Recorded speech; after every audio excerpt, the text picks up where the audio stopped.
There have been so many lies about Israel over the past few years, and it's frankly because of a long-lasting campaign against Israel for decades now, creating this notion of a Palestinian identity, that they're the indigenous people, they've been there forever, that Israel just came and displaced them, not that Israel was responding to them trying to throw the Jews into the sea.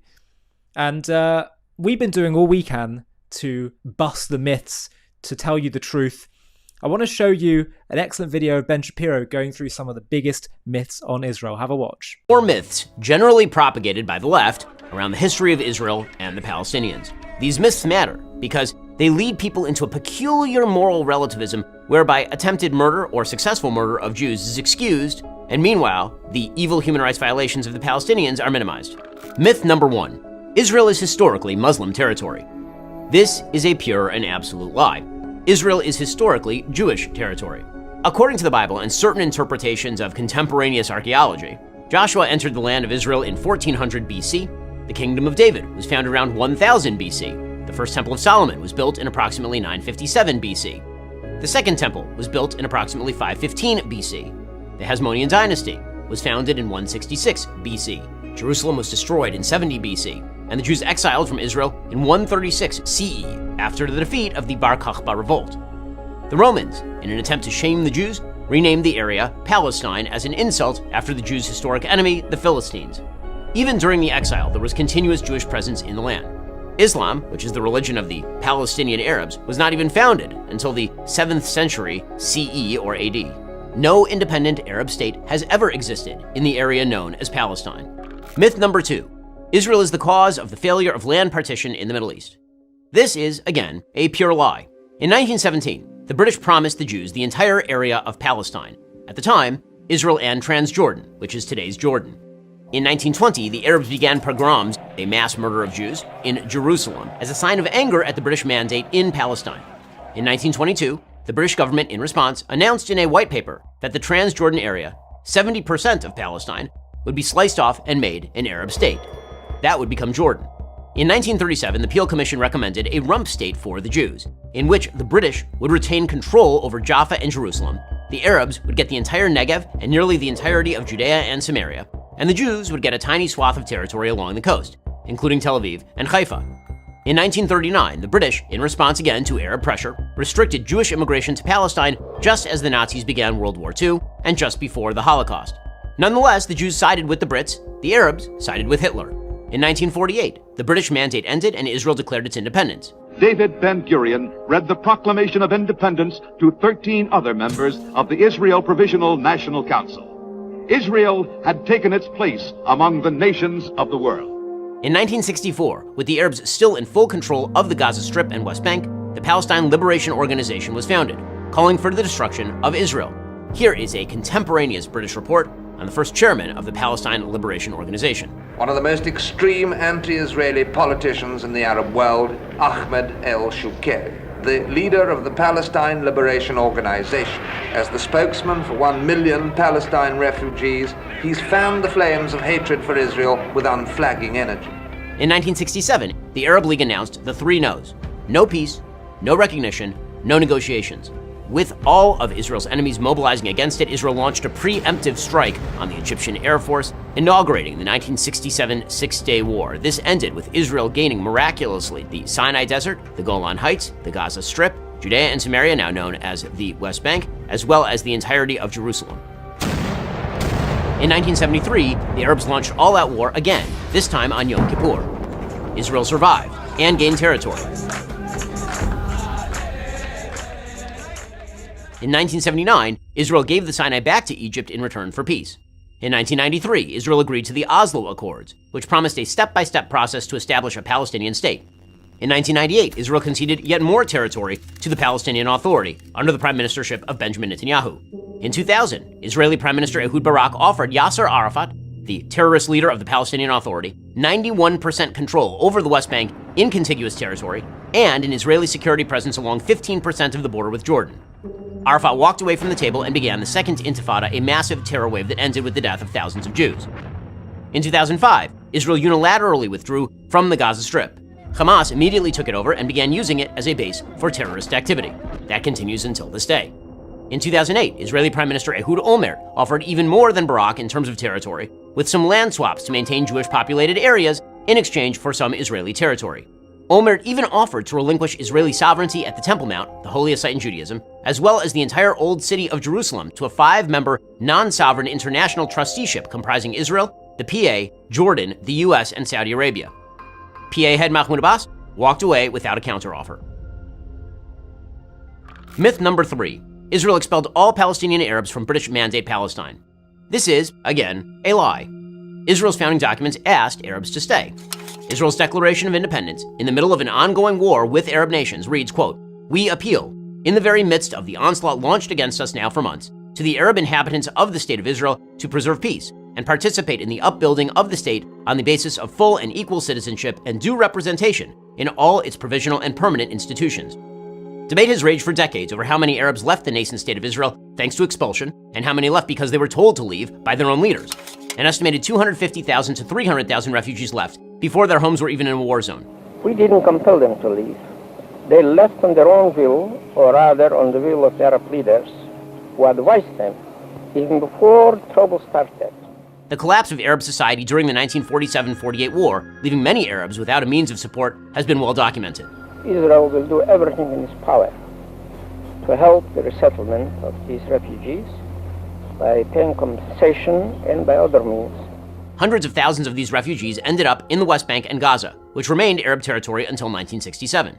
Furthermore, Arab nations refused to take in hundreds of thousands of Arabs, turning their co-religionists into refugees who have maintained that status for literally decades, a situation unparalleled in human history.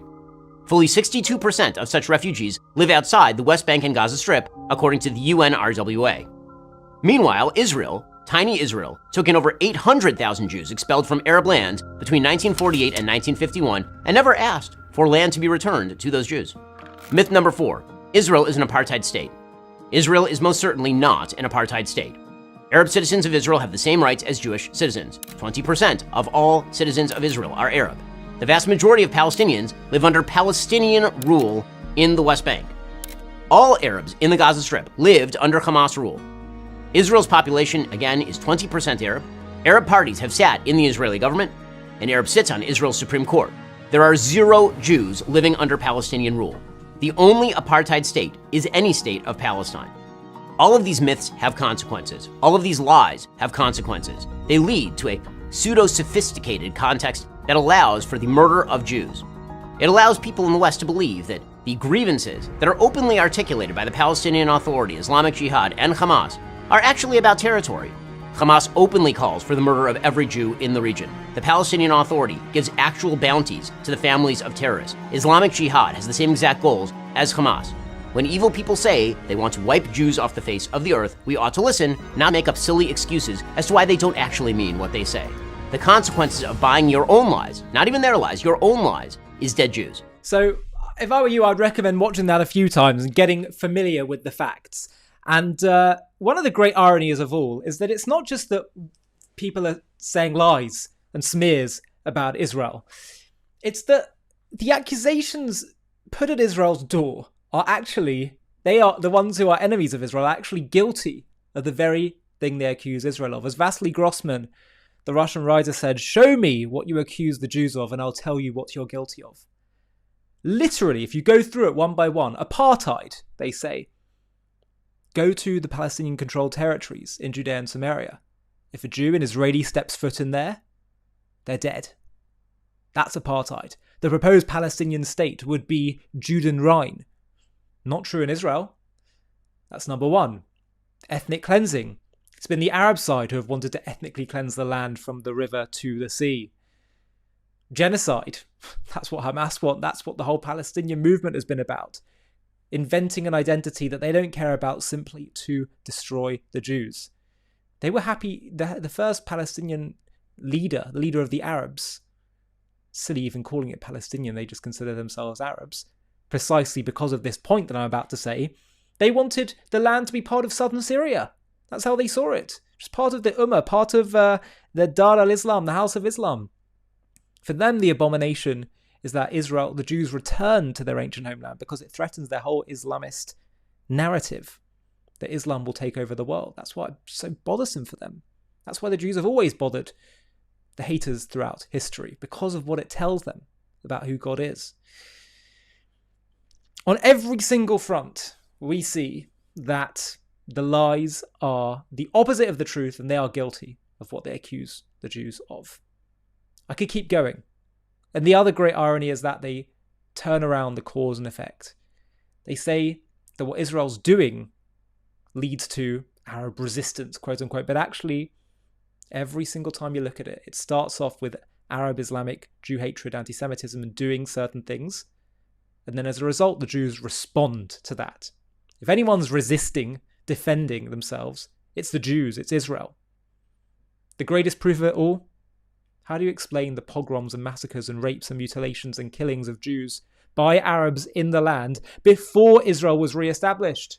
In the 1920s, in the 1830s. Keep going back again and again and again. Stop being fooled by the lies.